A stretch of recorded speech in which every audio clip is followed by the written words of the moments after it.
哎，蛋儿，广场上又有人拉条幅发免费鸡蛋了。啊？刚来完哪又敢来？胆儿太肥了吧？是。哎，走。哎，姐，咱们先冷静一下，万一不是那群推销保健品的人呢？哎，你不知道，我跟你说啊，铁打的西装，免费的鸡蛋，亮眼的身份。套路的话，只要满足这4条，绝对就是推销保健品的骗子，没跑。那这亮眼的身份和套路的用语是什么呀？他们不会跟咱们说他们是推销保健品的呀，他们都说自己是什么医生啊、老师啊，哎，还敢说是大学教授呢，就是什么身份好，他们说什么。哎呀，套路用语翻来覆去就那么几句话，什么，大家是家人，有事儿找我们，千万别客气，我们是做公益，就这些。我问你，蛋儿，那些人是不是穿着西装？是，瞧见没有？没跑，上！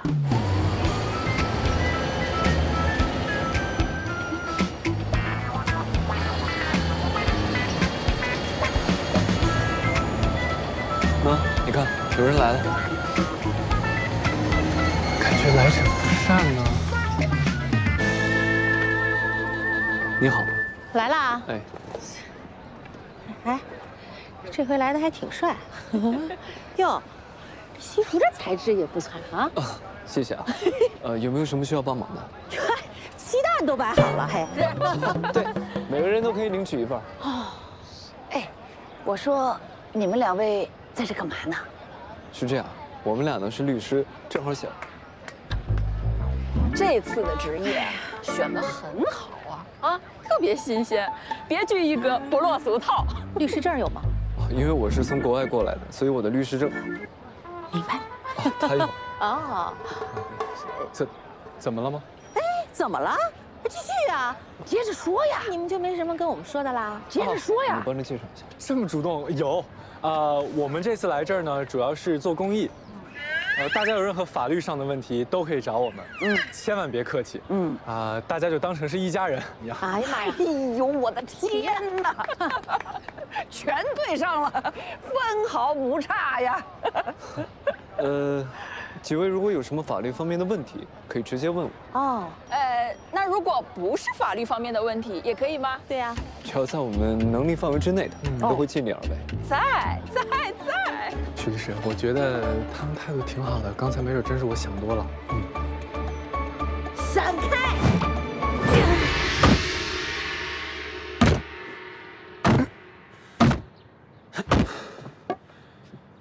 徐律，果然是我想多了，徐律师。我穿成这样，不会撞上阮玉吧？徐律，你也觉得不对劲是不是？那你觉得我们应该怎么办？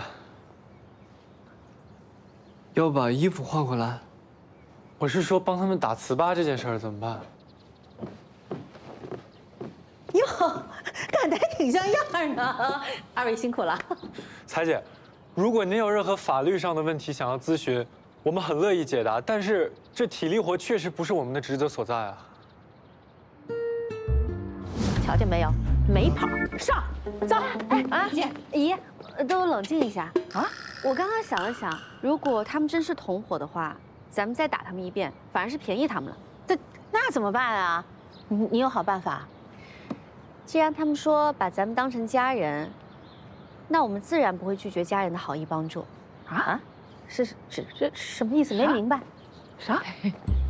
咱们镇上年前应该还有很多活没有干吧？啊？那我们跟家人，当然就不用客气了。哦，哎，那要他们不干怎么办呢？对啊，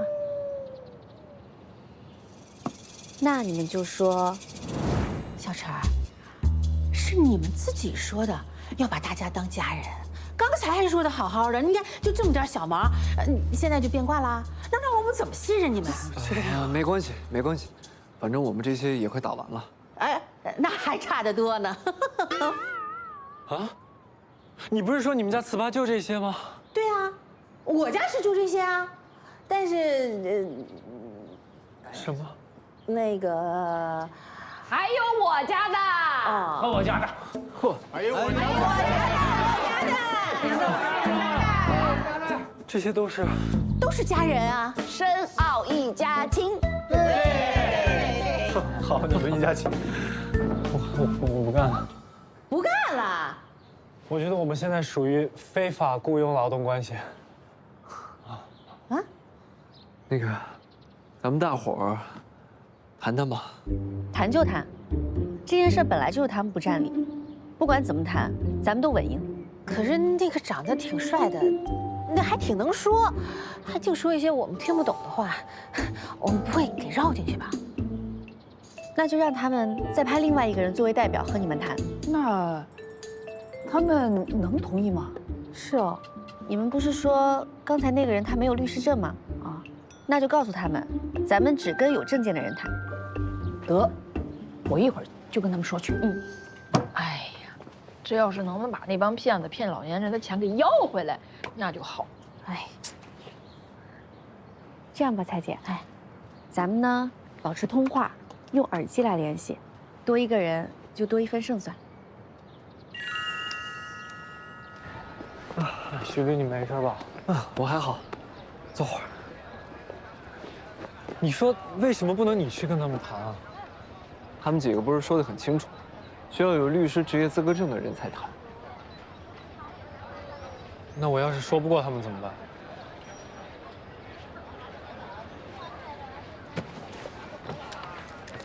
走，拿着这个，电话联系。这太来了！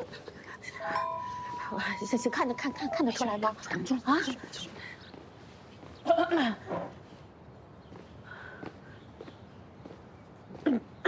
早上好。坐。啊。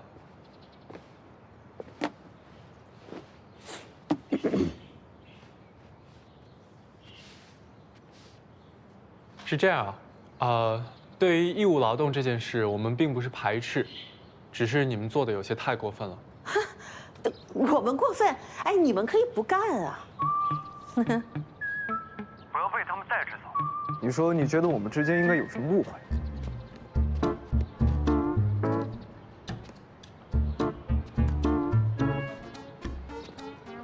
我觉得我们之间应该有什么误会。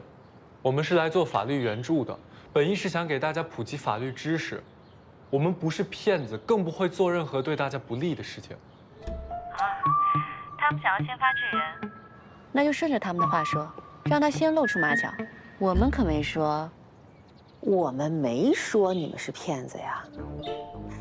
来的都是客，深奥一家亲呢。一家亲。好，那您的待客之道可够特别的哈。我们没把你们当外人啊。聊正事儿，希望居委会能够帮助我们宣传法律援助，让当地更多的居民了解法律知识。居委会，你想什么呢你？这太过分了！哎，让居委会陪着你们一块儿行骗，还想什么呢？真是。可以啊。让居委会帮忙宣传没有问题，但是我们有一个条件。什么条件？就是让你们之前的同事，把所有从我们镇上拿走的钱都退回来。对，全部退回来。我们不收费，任何有收费行为的公益那都是骗子。如果你们之前遇到过这种情况，那我们愿意提供法律援助。那你们有什么办法证明你们不是骗子呢？你们也没法证明我们是骗子。可是我们可以合理怀疑啊。怀疑同样需要证据，否则就是污蔑。我们倒成污蔑了啊！真行，怎么说话呢？哎呀，上！是啊，你们就是黑白不分啊！你干嘛？今天我非得你说我污蔑你吧，非得给你们造成污蔑了。是啊，黑白不分，你们这是。我们黑白不分啊？谁污蔑你？那你呢？说你们就可以到处骗了。我跟你说，今天你好好说清楚。哎呦，喂，彩姐。喂，彩姐。喂，陈辉。喂，陈辉。喂。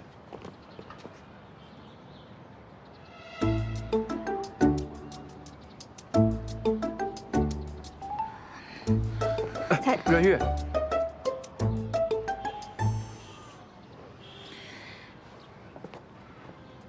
徐律师，这么巧？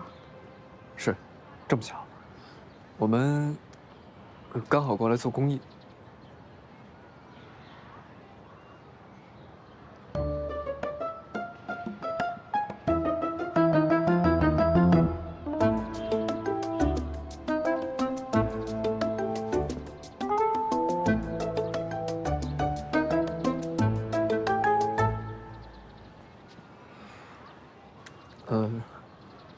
正好出了一些意外。不会这么巧吧？那2个骗子是你们啊？真不好意思，2位律师错怪你们了。不会不会。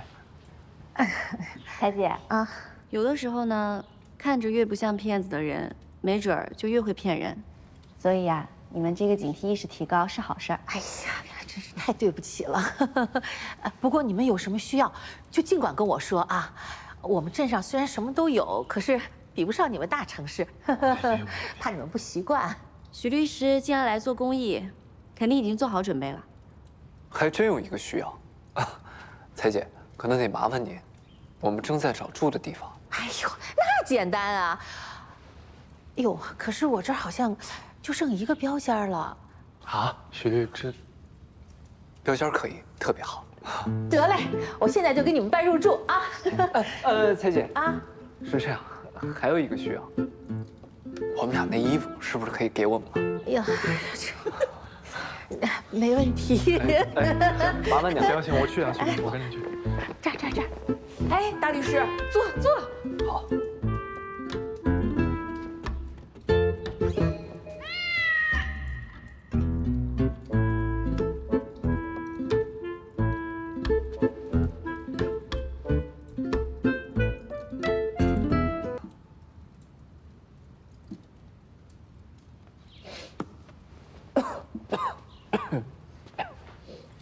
许律师，那个办好了。哎，衣服。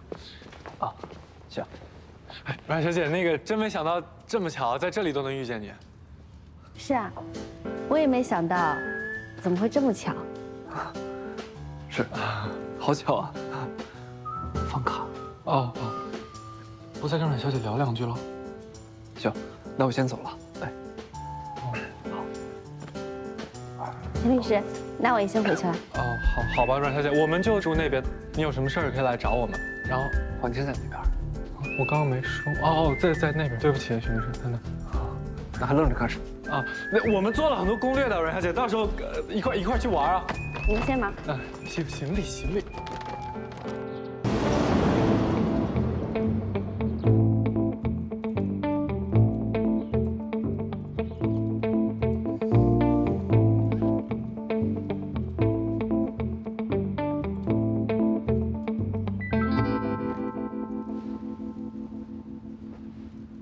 2位是不是认识啊？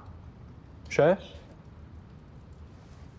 他和他，没有你。哦。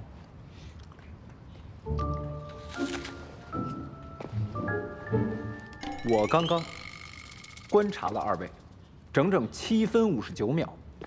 在这个过程当中，你没有和他讲话，他也没有跟你讲话，但是2位的眼神，只要是不经意间碰撞到一起，就会像触电一般，呲啦，瞬间挪走。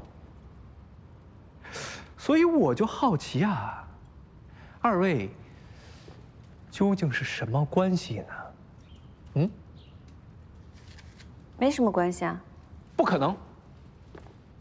看看这位男士，啊，如此简单的一套西装，在他的身上显得是如此得体，就好像是用了1分的力气，展示了10分的帅气，就连我这种超级钢铁大直男都忍不住想多看他2眼。那么，阮大作家，你又是为什么？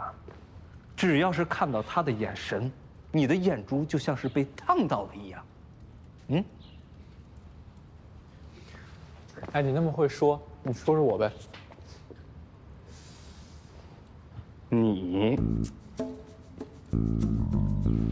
你这苹果啃得真不错啊！啊，哎，石山，嗯，你这么有才，不当作家可惜了。阮大作家，实不相瞒啊，最近呢，我在进修歌曲创作。我当然知道了，咱们同为创作人，你是理解我的。虽然我文采斐然，但依然会陷入到瓶颈当中。所以我希望有时间的话，向你讨教讨教。我可教不了你，我也是因为最近实在想不出来了，所以才来申奥采风的。你想写什么主题呀？言情。言情。这不就有一个现成的男主角吗？我愿意把我的故事讲给你听。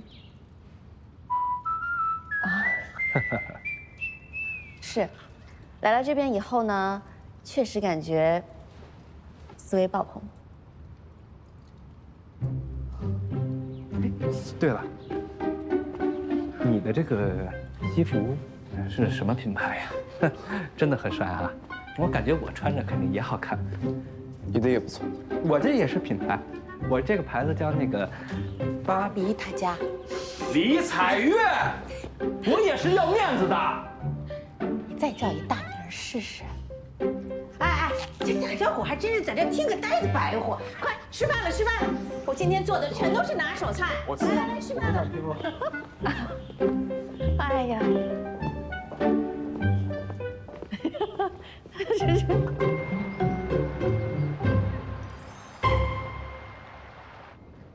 半小时后时间是可以的。那这样，你让小吴把案件的相关信息发到我的邮箱就好了。哎，许律师，你们这么忙啊？我还说一会儿带你们去夜市呢。夜市？对，夜市。是在那条小吃街上吗？啊，对对对。对。哎，而且不光是小吃，还有好多我们这儿的那个民间艺人啊，做那个手工小玩意儿，可有意思了。是吗？今天正好跨年，肯定特热闹。哎呀，就可惜许律师你，夜市好啊，我也没去过，我这工作都好安排。啊，那好啊。那走吧。彩姐，要不你们去吧，我觉得今天有点累了，我想先回去休息了。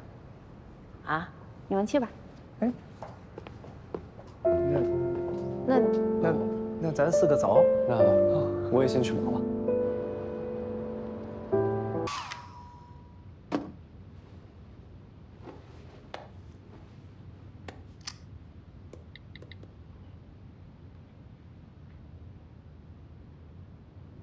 哥，你看这个烟花，像不像那年你牵阮玉姐姐手的时候？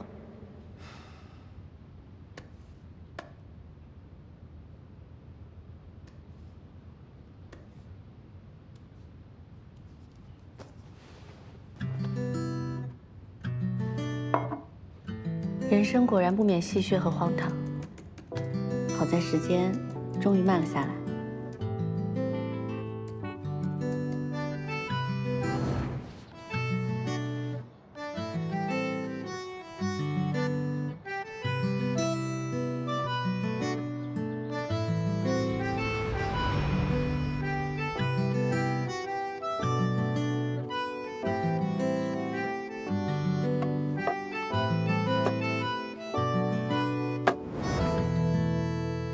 高中时就一丝不苟，大扫除也穿白衬衣的他，竟然会在10多年后，穿着一身民族服饰，在小镇里面打糍粑。还以为像他这样的人，无论在哪里，都是文质彬彬的精英人士。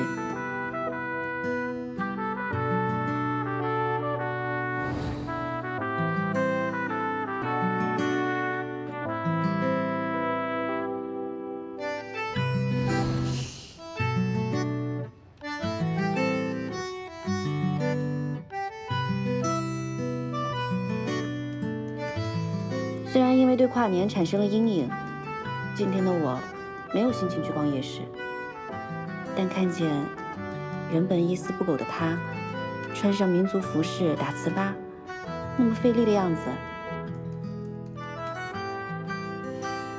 我竟然觉得这一天过得还挺开心。可能是之前我总是在出糗，而他总是高高在上的看着我出糗。现在风水轮流转，我的心情似乎好了一点，就一点。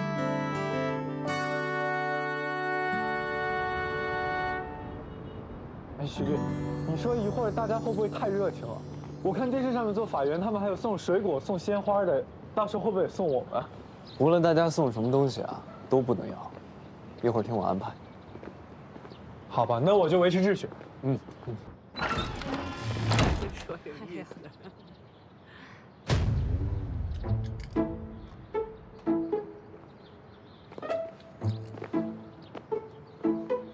许律这怎么跟我们想的不太一样？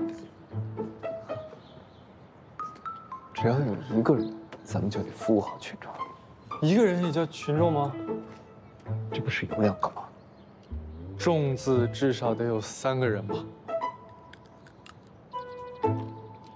哎，2位大律师，刚才啊，宝云嫂去民宿找你们，说咱们的会议地点呢换到居委会那边了，这边地方太小，人多坐不下。哦，这坐不下啊。行，那您带路吧。好，哎我带你过去。那得有，这边人都坐不下，得有多少人啊？许律，我们是不是又走错了？不要钱，对呀。这么热闹，这是不是在结婚啊？我今天做了大好事。赵律师来了。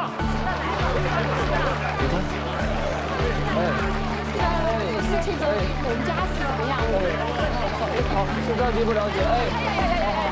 别急。大家太客气了。哎呀，别急，让！大伙听我说啊，这位呢，就是有律师证的大律师，陈大律师。没说完呢，人家专门过来呀，就是免费给大伙提供法律咨询服务，大家热烈欢迎！谢谢大家，大家不用给我鼓掌了。其实我是许律师的，你就是太谦虚了。走，陈大律师，请。请！哎呦，来，这位是陈律师，还有资格证。你看看，没关系，你开始。大伙挺热情的。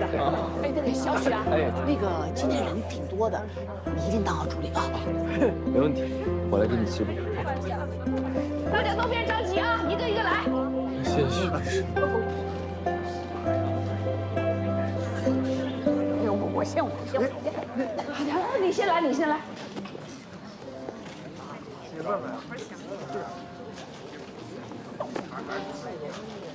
请问您有什么法律问题想要咨询？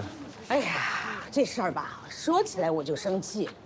我家姑娘今年刚成年，就被赵老四那个儿子给祸害了。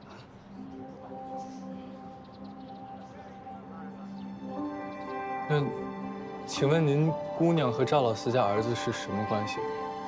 能有什么关系啊？就见过一面，之前压根儿就没认识。那这问题可大了。大婶，当时您报警了吗？这事儿还要报警啊？大婶，发生这种事，您第一时间要报警的呀。孩子都生完了，还要报警啊？报警有用吗？生孩子了。是这样啊，大婶，您方便告知一下事情的详细经过吗？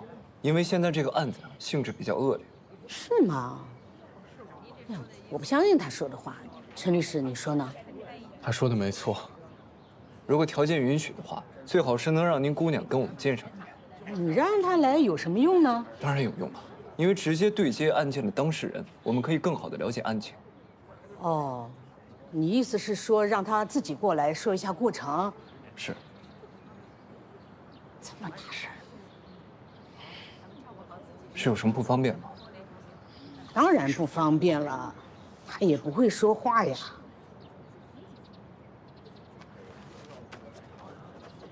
哎，来了，他来了。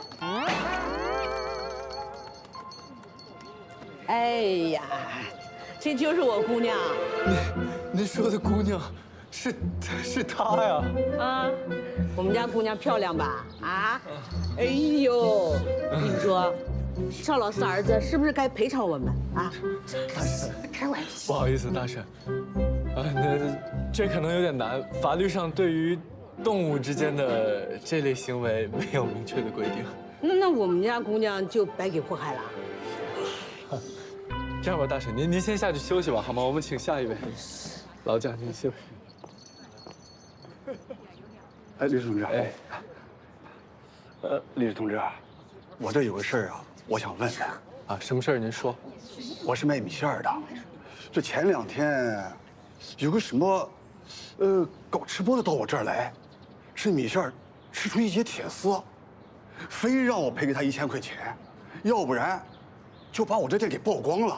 我凭良心说，我买回来的所有菜我都洗好几遍，我就是为了让别人吃得安心。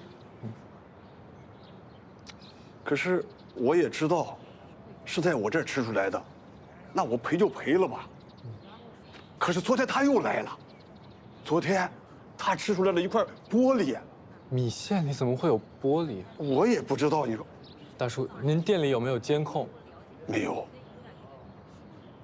没有监控。如果真的是敲诈勒索，大概率不止在这一家。对，大叔，您先去附近其他店，还有商圈商户群里问问，看有没有出现这种情况。如果有，看看别家有没有监控。这种事多了，大概率就不是巧合。我们建议您报警处理。哦，好，啊，谢谢律师，谢谢律师。不用谢。来，下一个。谢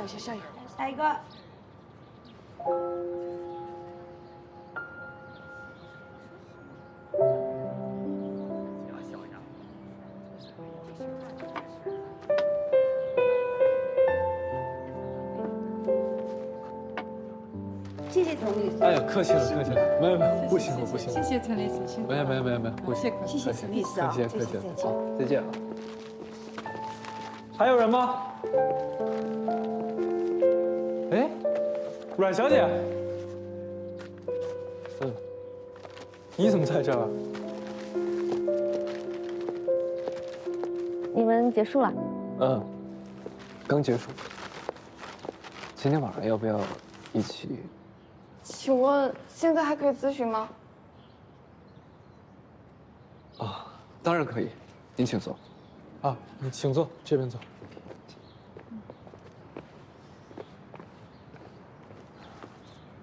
二位律师，我遇到感情骗子了。你先别急，你说一下具体情况。对方是已婚装未婚，还是骗了你的钱？都不是。那如果不涉及财产和婚姻诈骗的话，法律上可能很难帮助到你。可他欺骗了我的感情啊！他就是个2副面孔的骗子，一个宅男，在我面前装阳光运动男孩，还毫无心理负担的装整整3个月，真的那么过分吗？这不过分吗？这太过分了。对，确实很过分。我方便问你一下吗？那在这期间，他没有任何要坦白的迹象吗？倒是有过几次，不过最后都没说出来。怂包，他就是个怂包。他就是个怂包，你说的一点错都没有。不过你这么想啊，在这几个月当中，或许他的内心也很煎熬。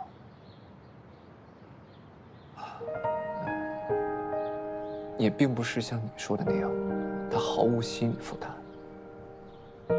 当然了，欺骗肯定是不对的，我也不是说为他开脱，我只是想安慰一下你。你这么一说，是舒服了一点。不过我还是不会原谅他。当然了，这是你的权利。那除此之外，你的诉求是什么？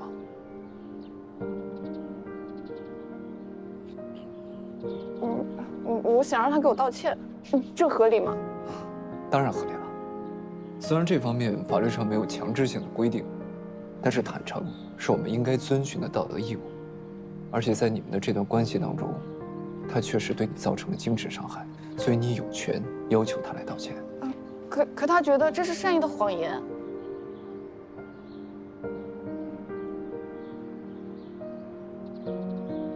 是否是善意的谎言，判定权在你，而不是他。对你来说，无论谎言的出发点是什么，都改变不了对你造成伤害的事实结果。他没有任何理由来辩解，所以错了就是错了。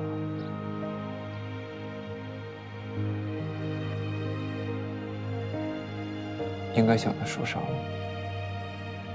对不起。看我干什么？他这是在跟我道歉。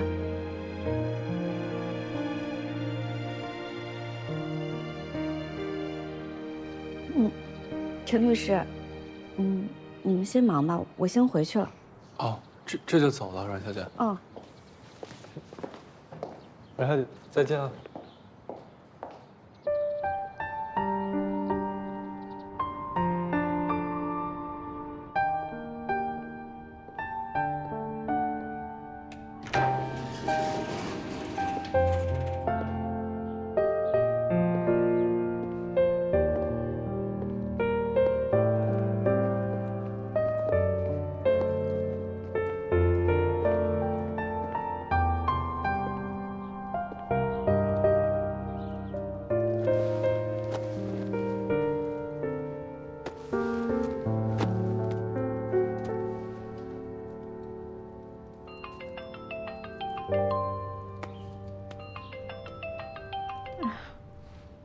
妈，这样竖着好看啊！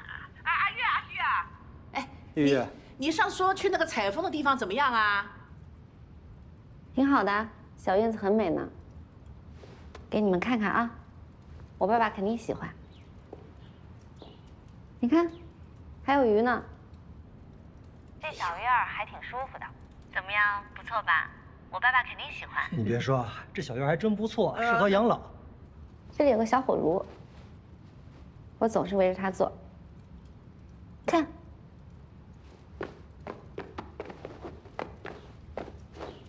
大当家，一日不见，如隔三秋啊！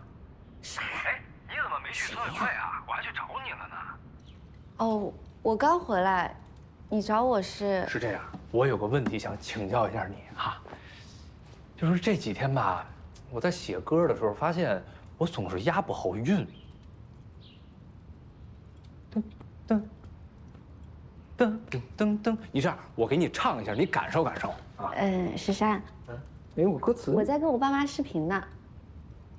哎呀，要不我们待会儿再说。抱歉啊，实在抱歉，伯父伯母。哎，您好啊，伯父伯母。哦，哎，你好，哎，好，哦，元旦快乐，元旦快乐啊！哈哈哈。那你继续啊，不打扰了。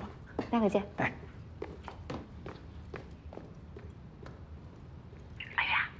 刚才记录的男孩子是谁呀？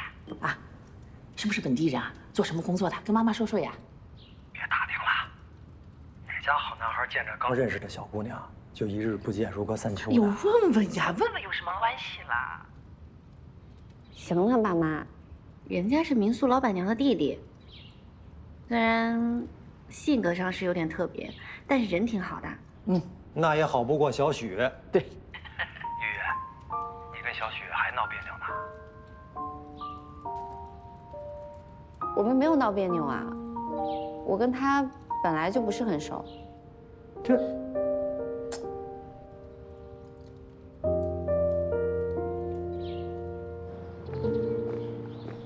许律师，我等你们好久了。我今天在村委会看你们的法律援助，觉得十分的专业，所以我想说，你们能不能帮我也打一桩官司呀？你也有官司？对。行，那咱们坐下来聊。好，来帮他记录一下。哎，好。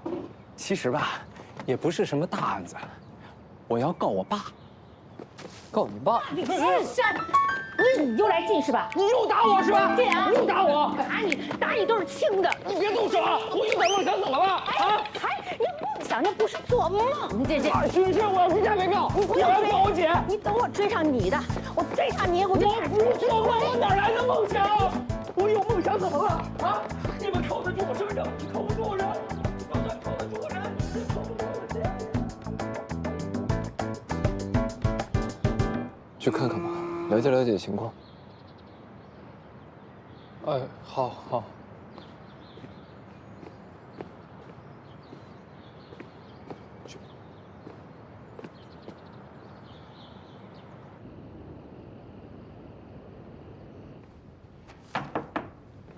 徐律师，那个李石山的事儿弄清楚了。好，坐。好。他们怎么说？是这样，他不是李石灿的粉丝嘛，就也想唱歌当歌手，但是他家里人都不同意，好像是怕他自己在外面瞎闯荡，他爸爸还把他身份证给扣下了。那这样，明天你去他们家一趟，调解为主。嗯，没问题。跑了一天业务，饿了吗？啊，是有点饿。他应该也饿了吧？啊，你说啥？没。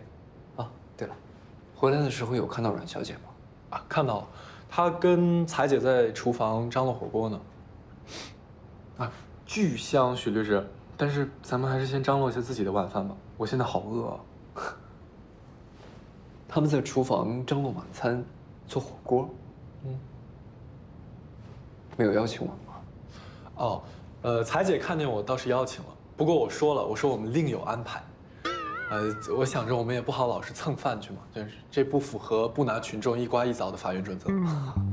你说的没错，但什么叫我们蹭饭？我们应该稍微灵活变通一点。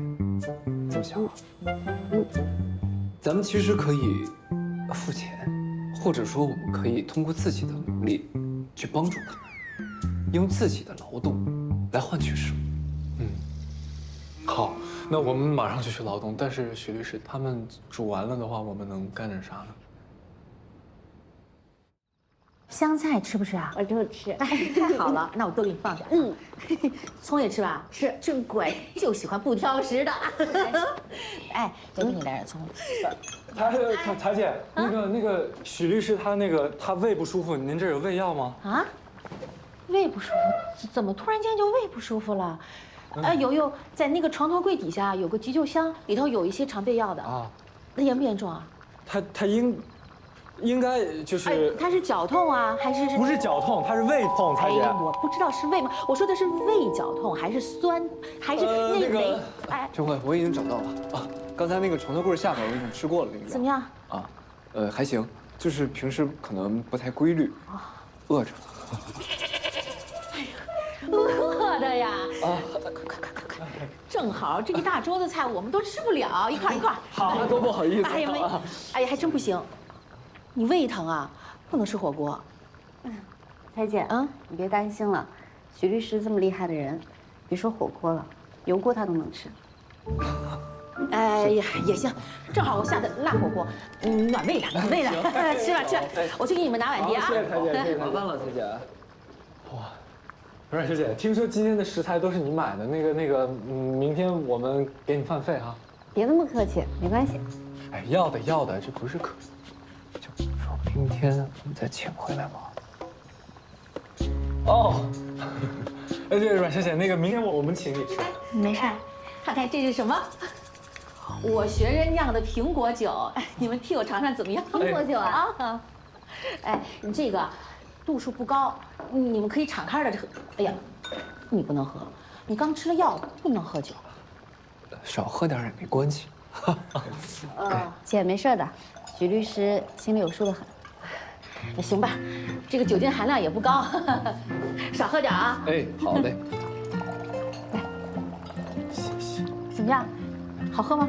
很好喝，很香，姐。哎呀，太好了，多喝啊，还有的是。这果味还挺浓的，是吧？嘿，这个怎么喝都不会醉，所以你们不用担心。正好吃火锅还解腻。我自己来。谢谢。好香，真的吗？快尝尝。啊。要不说差不多了。哎，你看，怎么啦？风吹而已。啊，陈律师，我看你还是酒量不太行，我喝了都没什么感觉。来，阮小姐，这个就不行了，我必须得礼貌。陈慧，来，不用，小张，走，我扶你上去。先送你回去啊，走，我扶你上去。行，我的确有点晕，那我先回去了，阮小姐。你们不要扶我，我自己回去。不，你们慢慢吃啊，我先回去。彩姐，我先回去。彩姐，我不要任何人扶我。看这脚底下，哎呦喂！慢慢吃啊，行。走吧。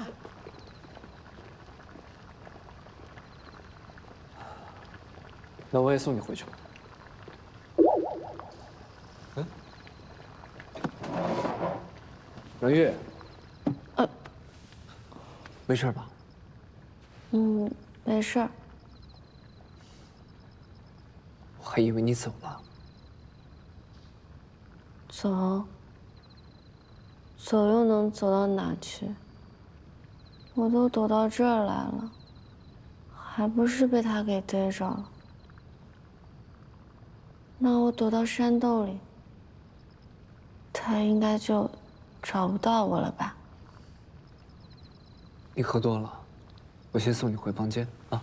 不，我不回去，我要留在这里做山顶洞人。这样徐怀松就找不到我。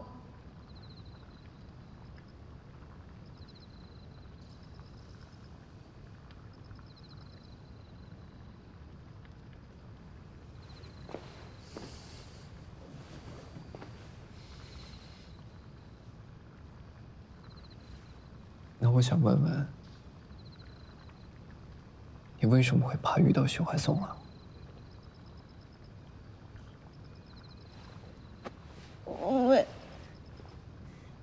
因为实在是太丢脸了，我在他面前那么理直气壮，演了那么久的戏，没想到他从一开始就已经看穿我了。我还在我的小说里说他喜欢我，他肯定觉得我像个小丑。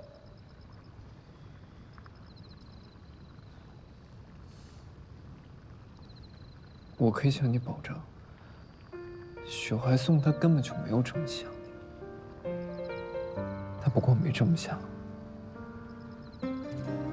他还觉得你很可爱，也很谢谢你当年那样喜欢他。那他不会觉得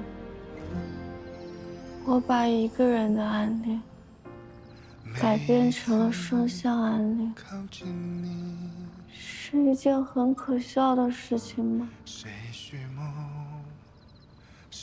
当然不会了。双向暗恋，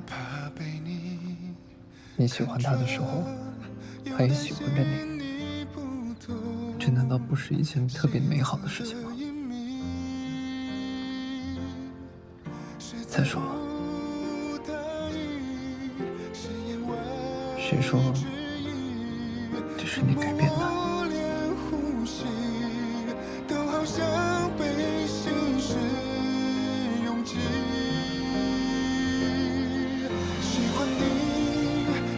传说的记忆，把沉默的伏笔写在我心里。或许某一天，不再猜测所有的谜题，终会等到你迟来的欢喜。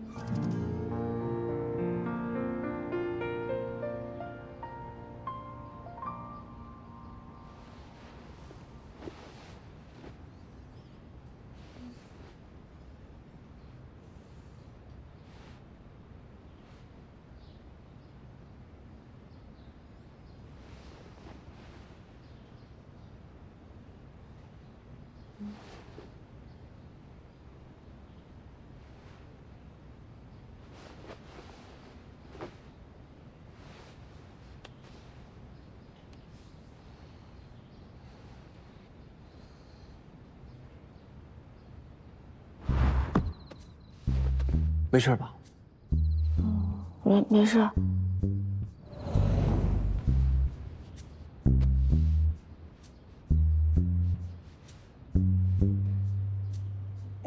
实在是太丢脸了。我在他面前那么理直气壮，演了那么久的戏，没想到他从一开始就已经看穿我了。我还在我的小说里说他喜欢我，他肯定觉得我像个小丑。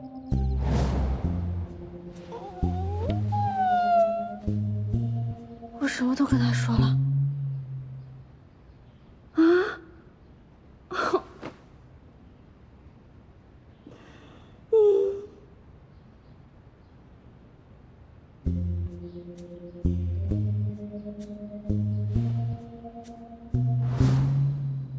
我可以向你保证，许怀松他根本就没有这么想你，他不光没这么想，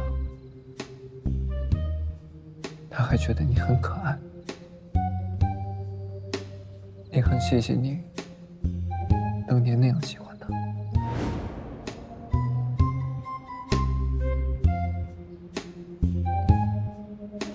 还是好丢脸。我先侦查一下。出去吃个早饭跟做贼似的，你不就是酒后吐了几句真言吗？我就是怕后面还有什么更炸裂的。你这断片断的还挺会抓重点，就记得人家夸你可爱了是吧？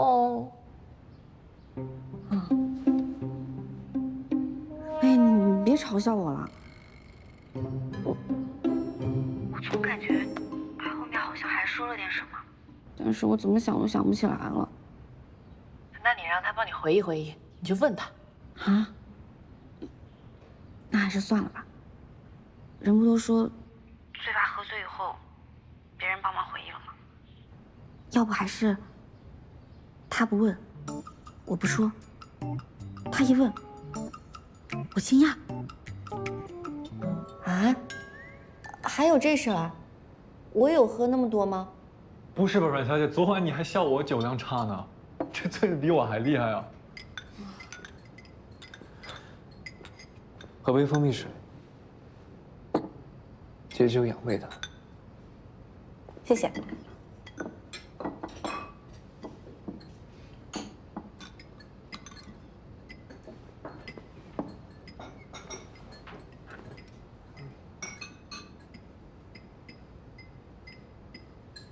昨天晚上的事情，什么都不记得了。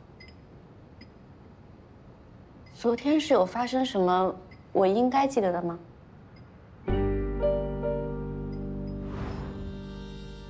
据说这是你改编的。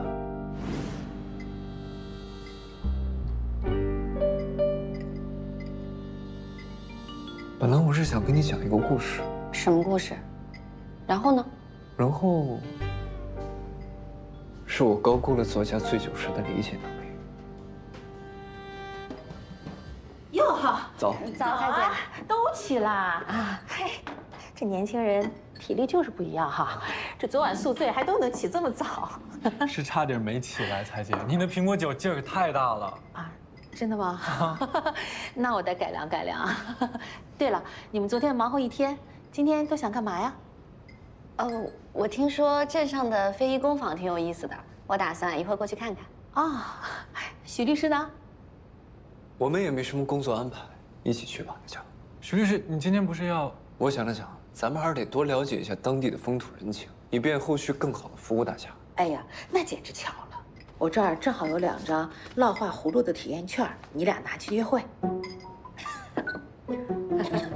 慢点吃啊。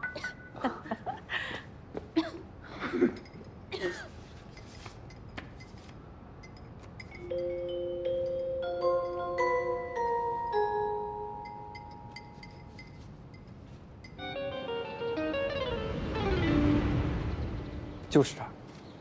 嗯，走。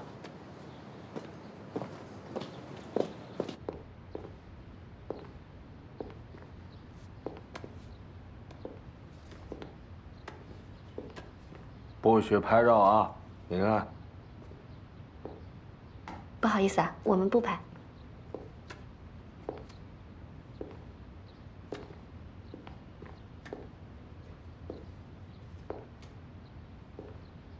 也不接受采访，啊？不采访。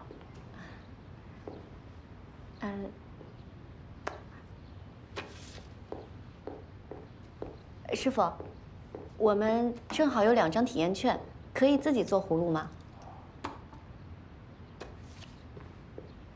可以啊。你们拿2个葫芦。好。有美术底子呢，就直接往葫芦上画；没有美术底子，就往那个拓印纸上画。背那金刚钻就不要揽瓷器活，烫坏了的葫芦可都得买走啊！啊。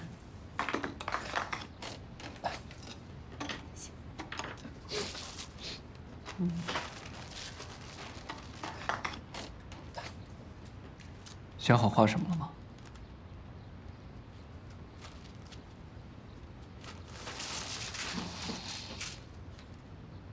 还没想好描什么呢。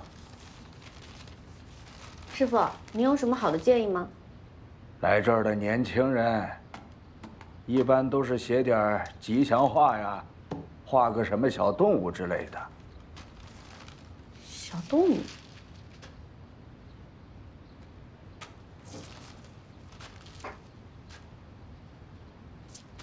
那我有灵感了。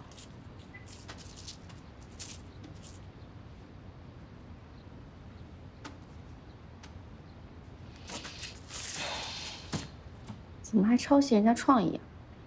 自己想。好。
你今天有空出来，是不是手上的案件忙完了？昨天联谊旅个案出了一些法律意见，今天啊，小陈也会整理成具体的法律意见书。那李石山的案子怎么样了？石山啊，他还是坚持要跟他爸打官司，拿回他的身份证。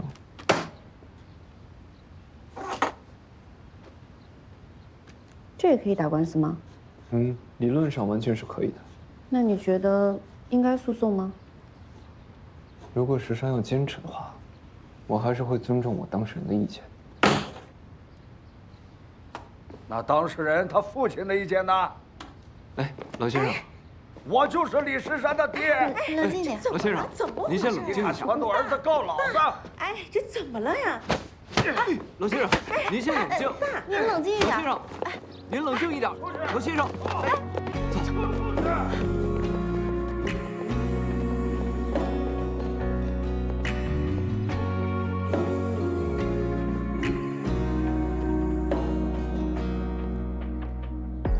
窗台的画针放开，思念也席卷而来，散不开，想与你的手紧握起来，漫步于人海，任由风轻轻拨动你裙摆，再过的回去吧。只有你是无法被替代，好像走反了。知道吗？我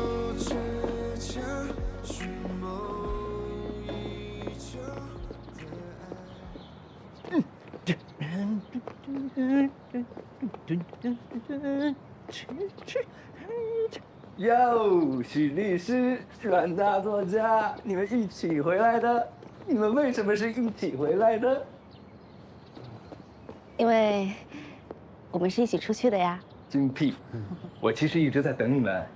许律师，我们的案件是不是可以择日开打？哦，或者说你可以先跟我的父亲聊一聊。哦，好了。我的父亲性格比较奇怪，所以你们要。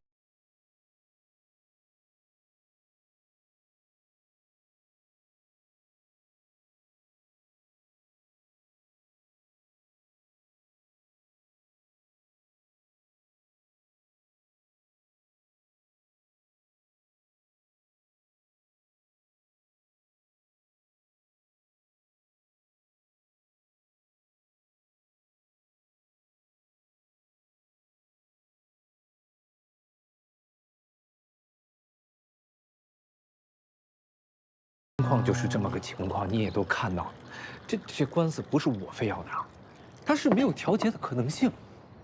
如果你坚持要打官司的话，我尊重你的选择。但不管是对簿公堂，还是私下调解，这都只是达成诉求的方式，所以你应该考虑清楚，你真正的诉求是什么。看来没听清楚啊！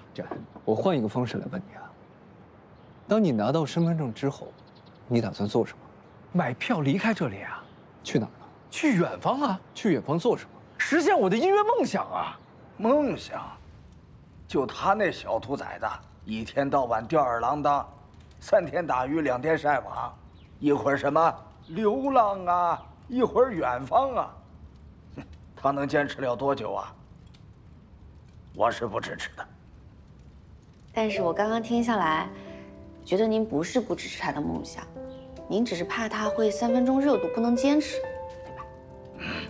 也不是，我是不支持他，以为会弹几下吉他，会哼几句歌，就能出人头地了。我们普通人家哪里追求得起这种千军万马过独木桥的事儿啊？不行。那你打算怎么实现你的梦想？那就到了以后，我觉得自然会有方法。行，那这样，我来帮你算算你远方的花销吧。好，我们以陈律师来举个例子。他现在在杭市1个月的房租是2800块钱，还是跟别人一起合租的。一天的伙食费大概30、40，这还是有我们律所给他的补贴。如果是没有补贴的话，随随便便点个外卖下个馆子，1个月的伙食费要超过2000块钱。另外，还有水电费、交通费、通信费。你在外地可是没有医保的，如果生了病，还得有医药费。如果说你连饭都吃不好，病都生不起，你如何实现自己的音乐梦想呢？其实做梦很容易，但是实现梦想很难。所以你做好心理准备和物质准备了吗？还有什么准备啊？天赋、努力都不够。我替我儿子打算，我没错。您当然没错了。我也明白，父母之爱子，则为之计深远。您的出发点肯定是为他好，但我又想，您有您的道理，那李石山也有他自己的道理嘛。您看看，咱们是不是能够换位思考，才能更好的达成共识呢？他有什么道理？你倒说说看呢？其实石山的这件事儿，让我想到了我刚开始决定写小说的时候。那时候我父母也是不支持的，他们觉得难成事儿，不稳定。但我还是憋着一口气走了下去。我当时就想，大不了撞撞南墙，起码我尝试过就不后悔了呀。哎，结果没想到，我就一直写到了现在，而且我现在也找到了更多这个职业的价值跟意义。当我看到我写的文字可以给大家带去积极正向的能量，我真的非常庆幸自己当初不顾一切的决定。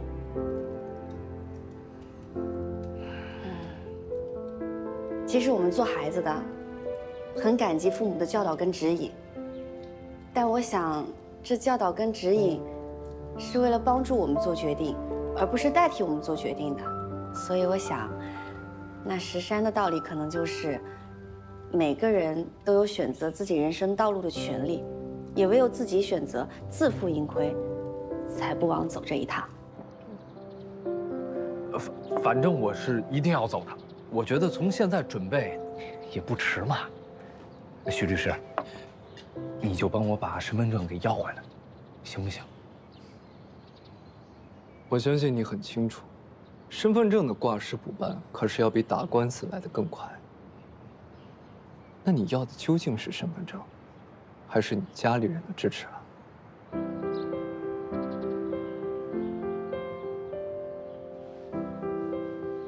石山，如果你连面对你父亲的勇气都没有，你又怎么能让你父亲相信你有勇气来面对未来不可预见的困难呢？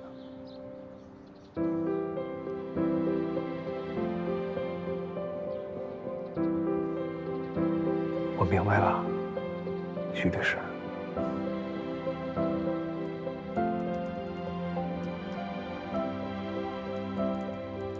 与人相处，需要谨记换位思考。有时候，自以为的关心，可能是对方眼中的掌控；自以为的追梦，可能是对方眼中的胡闹；自以为的社死，可能是对方眼中的可爱。晚饭吃了吗？吃过了。这么早？彩姐做了米果，我就吃了点。现在也不饿了，你跟他们去吃吧。那明天呢？明天的晚饭总不能也吃了吧？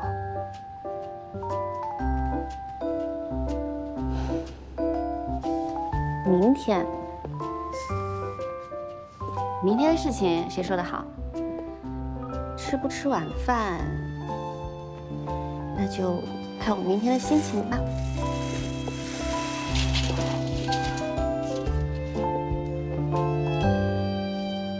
你起得也太早了吧？早啊！我今天晚上有一个饭局，所以得早点开工。哇，我们许律真不愧是律界顶级真人啊！大清早连晚饭都规划好了。机会是留给有准备的人嘛。许律您放心，我也准备好了。今天回访要反馈给大家的法律意见书，我都整理好打印出来了。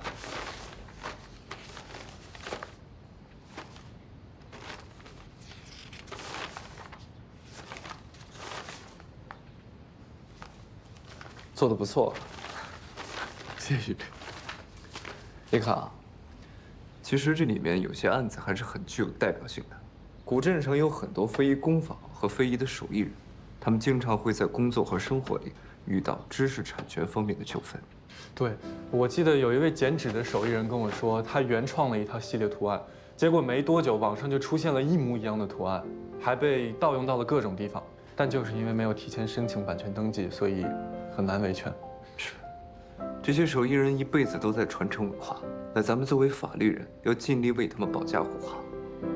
这样，那你再辛苦一下，把关于非遗著作权的普及也给整理出来，包括著作权申报的条件以及流程，做成图文并茂、通俗易懂的文章，发到咱们镇上的公众号里。好，没问题。行，去吧。行 ，OK。我先走了，许律。好。你今天怎么一个人来的？那个经常跟你一起出双入对的律师呢？他走访去了，而且我跟他也不是出双入对的关系。那你今天又是来当说客的？不是，李师傅，我今天是专门冲您来的。哦，是这样，这2天呢，我参观了不少非遗工坊，我发现啊，这镇上有很多手艺人都像您一样，从小就继承了长辈还有师傅的手艺。在这工坊呢，一待就是几10年。但我也听大家感慨说，现在这个时代不一样了，下一代的手艺人越来越少，好多非遗都面临着失传的风险。我呢，也想替非遗传承尽自己的一份力，所以我打算之后写一本相关题材的新书，用贴近当下年轻人的写作风格，去向他们传递传统文化的美好。您觉得我能行吗？就冲你昨天的口才，谁敢说不行？可这光靠我自己啊，还真不行。这讲故事，首先就得懂故事，所以我得先向你学习，了解这烙画葫芦。要问这烙画葫芦，找我，你就算找对人了。不过你也都看见了，我手上活太多，没那么多闲工夫，我只能讲一遍。李师傅，您的意思是今天愿意接受采访？太好了，爸爸，爸爸，这怎么又对我放暗器啊？阮大作家，你也在啊？爸，你跑来干什么？你不是要告我吗？你告去！哎呀，这不是有律师来调解吗？正好有阮大作家在这儿啊。我呀，真诚地向您道个歉，爸，对不起，我错了，之前都是我在瞎胡闹。怎么你今天想明白了？我今天敢站在这里，那一定是想得清清楚楚、明明白白的。您这样，您先看一眼这个，来，这是我的偶像李时灿对我的评价。每个字，每句话，都蕴含着，不对，都饱含着对我的认可。我承认，在此之前呢，我像是一个在盲道上茫然探索的野孩子，但是今天不一样了，我的偶像对我的认可，照亮我的梦想之路。从今天起，我就不是野孩子了。野孩子，老子今天要是灭了你，是不是连个大义灭亲都混不上了？哎呀，李师傅，您别生气，气出病来无人替啊。我若气死谁如意，况且伤神又费力。您坐啊，爸，我今天呀，不是来跟您吵架的。我知道，您跟妈很晚才有了我。我妈走了以后呢，您跟我姐又放心不下我，总是希望我在你们身边安安稳稳的。你们总觉得我长不大，可是总有一天我会长大呀。而且我已经不小了。我希望我的梦想，我的人生道路能由我自己选择。爸，我想好了，如果我的梦想您不支持、不认可，没关系，我依然能坚持下去。但如果您对我是支持的，那我将非常高兴。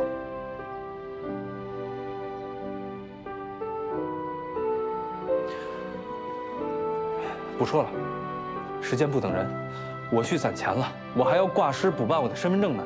啊，我走了吧。站住！爸，您不用留我，您是留不住一个一定要走的人的。要攒钱，还要补办身份证。补办身份证不要钱啊？啊，拿去。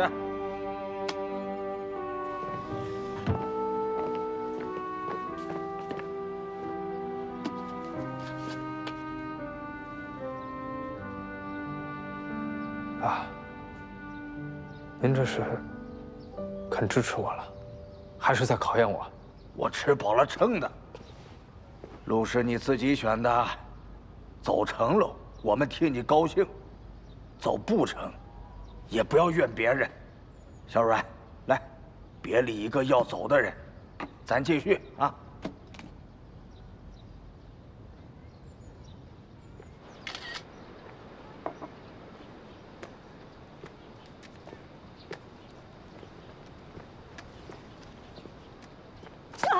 妈呀！哎呀，这吓死我了！你神不知鬼不觉的干嘛？姐，你帮我好好看一看啊，这个真的是我的身份证吗？不是假的吧？啊？你傻了？啊？不是你的，是我的。爸昨天就跟我说了，只要你有吃苦的心，放你走，不拦着了。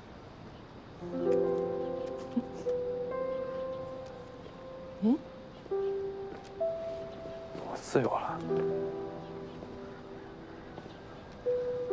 我自由了。你不高兴啊？我自由了，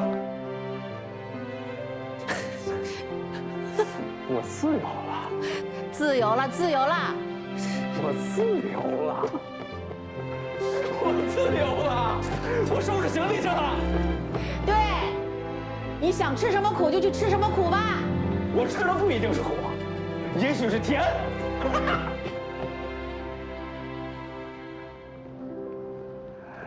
李师傅，那我先走了。好，改天再来听你讲课。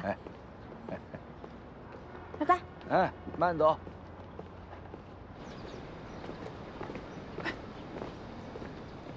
你好，需要帮忙吗？谢谢。来，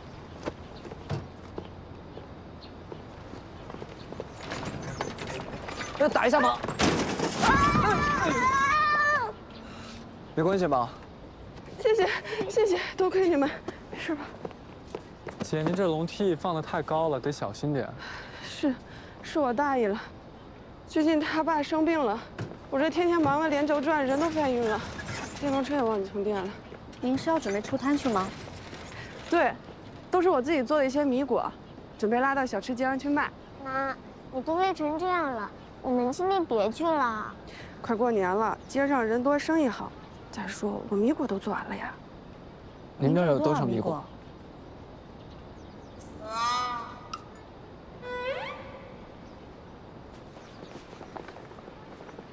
看来今天晚上的晚餐又是米果了。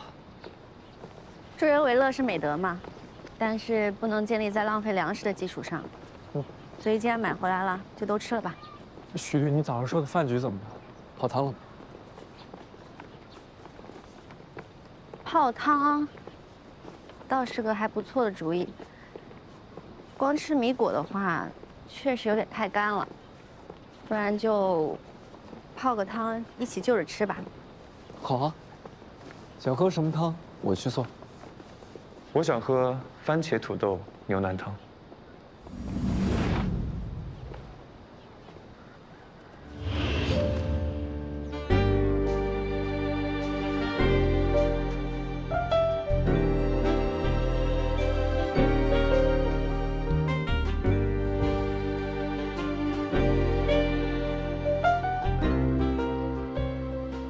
你怎么也来申奥了？哦，你是来参加活动的吧？不是，我是专门来找你的。徐律，我没看错吧？那不是李时灿吗？而且居然跟大明星是朋友啊！哎，你说他们是什么样的朋友？该不会……不会。哦，你是不是忘了还欠我顿饭？我没忘，但是你直接告诉我你的行程，我可以去找你啊，干嘛还跑来这么远的地方？那我来都来了，就顺便在这边休息几天，正好多蹭几顿饭。没问题。我先带你去把行李放下。好。这边，这里环境特别好，等会我带你好好逛逛。哎，徐律跑什么呀？我们不是正经住客吗？还是先来的，没必要给大明星让路吧？你说的有点道理。先回房间。这儿，住的也会很舒服。来，小心。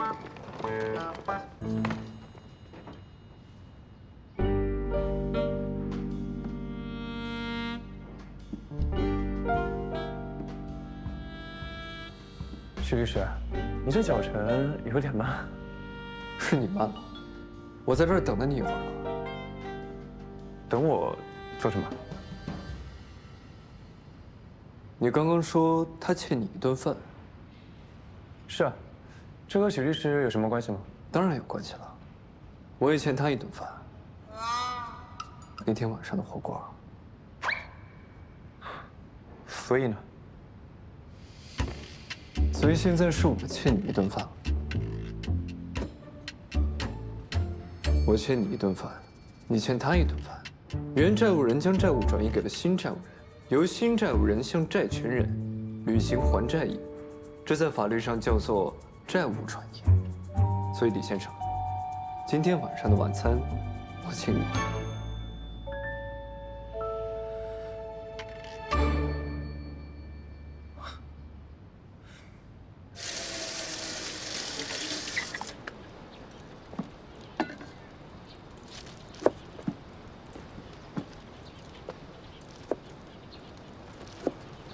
徐律师，你这为了阻挠我们，可真是无所不用其极啊！你跟他是我们吗？你要是觉得不是的话，为什么这么着急啊？我有着急吗？你不着急吗？我看你挺着急。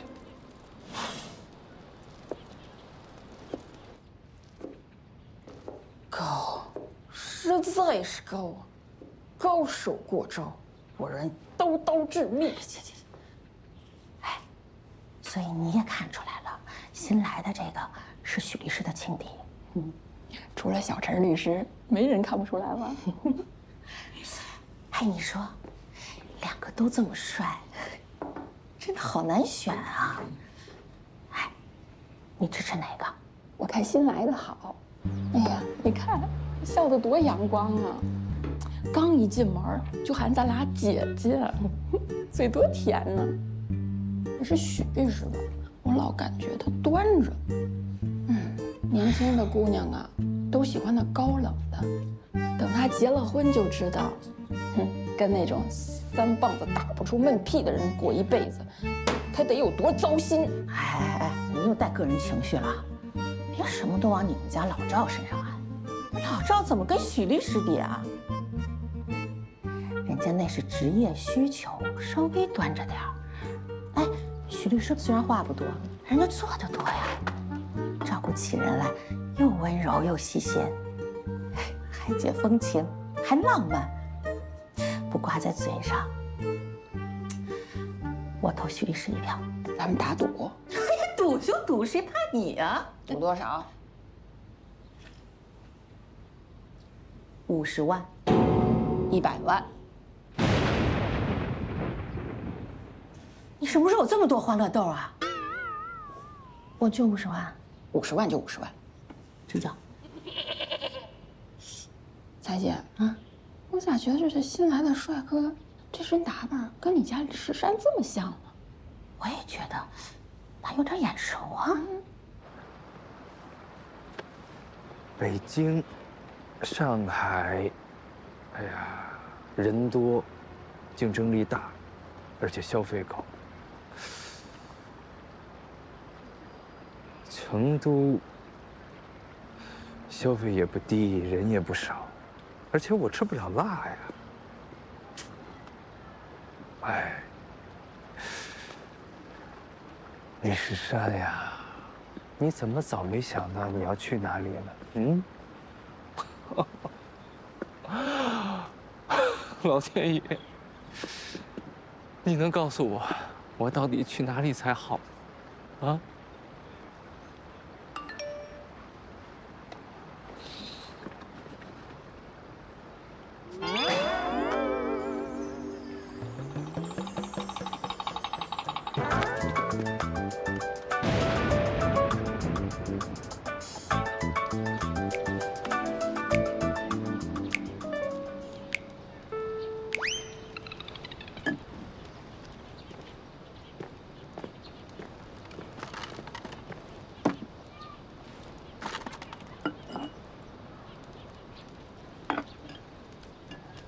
这么快啊！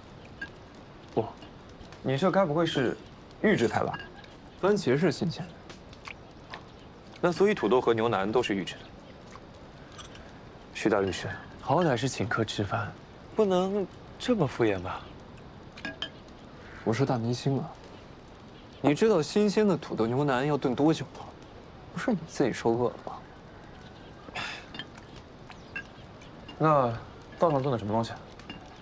跟你没关系的东西。炖都炖了，分我一些也没问题吧？可以啊，只要你等得住。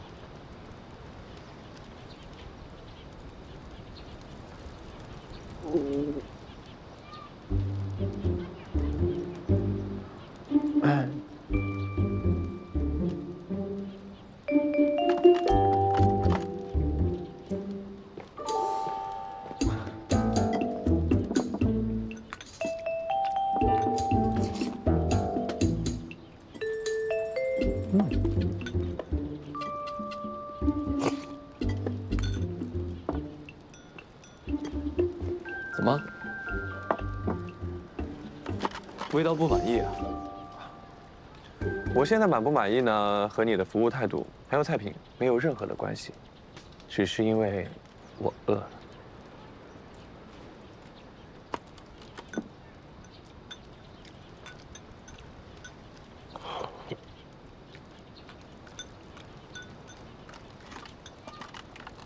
这吃也吃了，我们聊聊。我跟你有什么可聊的？聊娱乐吧。聊聊阮玉大学时候的事。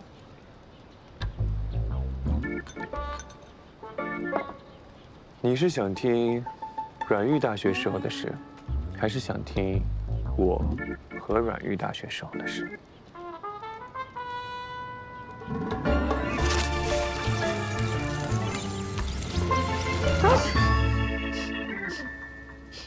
哎呀，宝贝啊，你怎么打喷嚏了？感冒啦？没有，肯定是你跟我爸他念叨我了呗。妈，我先不跟你多说了，我这还有朋友在呢，我等会儿得下去招待他。什么朋友啊？我大学的一个学弟李时灿，你还记得吧？哦，对，就后来变成大明星那个嘛。对。那别让人家久等了，快去吧啊！也没那么着急，那楼下还有许律师在呢。小许啊？这小许也在深澳啊？哎，他是不是特意过来陪你的？不是啊，他是来做公益普法的。哎呦，这都能碰上啊？你知道这说明什么问题吧？这说明是天上掉下来的缘分。好了，妈不跟你说了啊，挂了，你赶紧跟小许去招待人家，听到没？啊，拜。妈。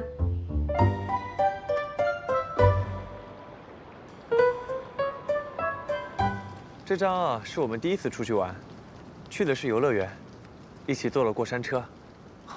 他因为害怕，就紧紧地握着我的手。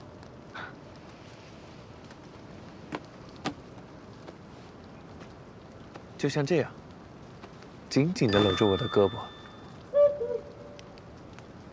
是不是有点过了？过吗？我觉得还挺正常的。我说这个。哦，这。哦，这张是在大讲堂的演讲。他呀，全程只看着我的方向。全程只看着你的方向。嗯。只对着我的镜头笑，你看，是吧？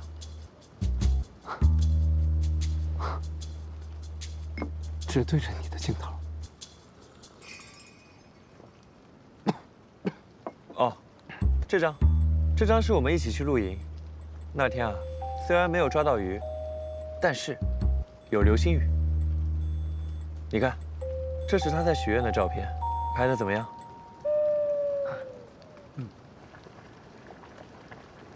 在看什么啊？哦，在看我们大学时候的照片。让我也看看。你都看过了，不用了吧？我看看。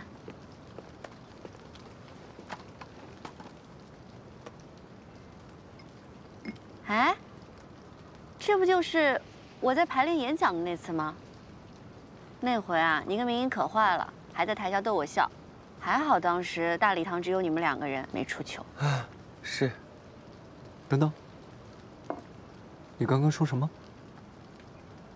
我说当时他们逗我笑，还好只有他们2个人，不然我就糗大了。哦，难怪只看一个方向。再看看这个。啊？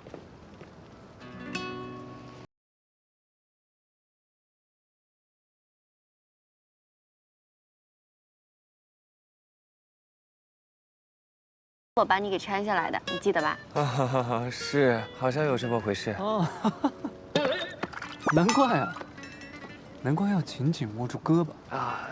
嗯。干嘛？这些小故事你都跟许律师说了？不光说了，还演了，演得声情并茂，活灵活现，不当演员可惜了。哎，对，我看看还有什么。哎，你看这张。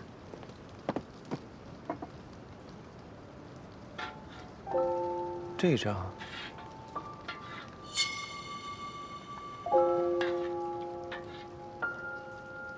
啊，后面没有了。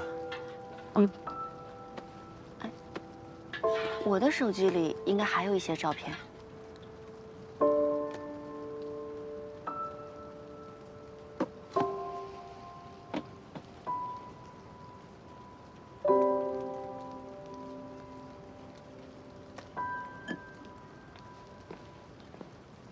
就这么几张照片，还叫多啊？那也比一张都拿不出来的人要强吧？我大学以后换手机了，好像确实是找不到了。我说的不是你，我说的不是什么重要的照片，先吃饭，小心烫。来，来，许律师，3个人吃饭就2个碗，你不是已经吃过了吗？我再吃一顿也是可以的吧？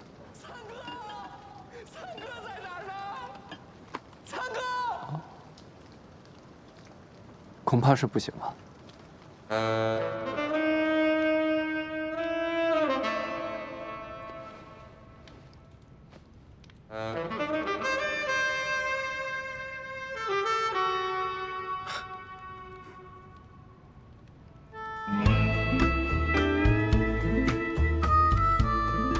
灿哥，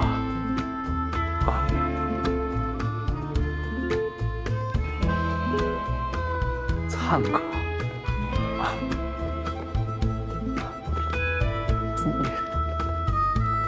你真的是灿哥吗？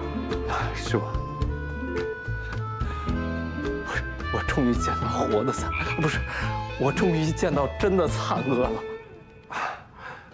我也是真的见到铁粉了，真正的铁粉就是我，如假包换。灿哥，我真的没想到，山还没来救你，你先来救山了。你知道吗？今天许律师跟我说你来的时候，我激动的手机都摔坏了。许律师，那必须要他赔。不用他赔，我还得感谢他呢。要不是他跟我说你来了，我今天就上高铁了。灿哥，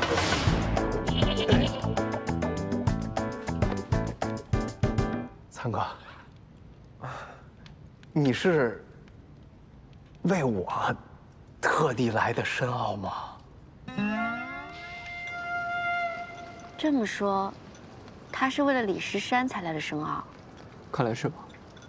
他还跟我说，他是专程为我来的。那小嘴甜的呀，只能信5分。年纪小的呀，都这样。年纪大一点的就不这样了。